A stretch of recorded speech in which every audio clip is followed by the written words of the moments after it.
Well, everybody knows that you need notebooks, pencils, and a new pair of scissors for school, but it's also important to make sure that you're up to date with vaccines.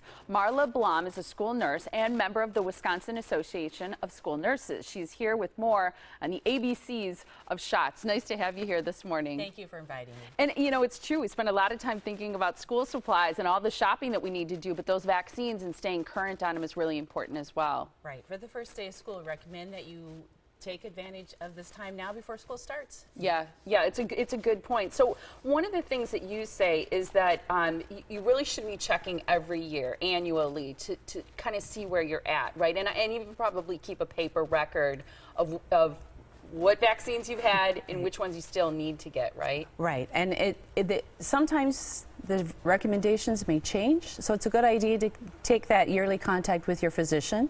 And if that record happens to be lost, there is the Wisconsin Immunization Registry online to check. And I've found that if kids are taking trips, especially internationally, or they're going to camp, or they're involved in sports, many of them require that information, so it's good to stay current. Do you think it matters if kids, or if parents rather, take kids to a free clinic versus to their pediatrician? No, the quality is the same, but just to make sure that the communication is there so that your pediatrician is aware if you did receive immunization through your local health department. Or a clinic, okay. What about some of the tips that you recommend for parents as they prepare to get their kids vaccinated?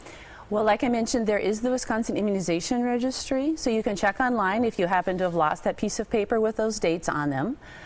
Do give a call into your primary care provider. Check with them to see whether it is recommended if this is the year that your child is due for an update or some boosters. And then there has been a change in the law in that previously you could go to a free clinic or your local health department no matter what your insurance is.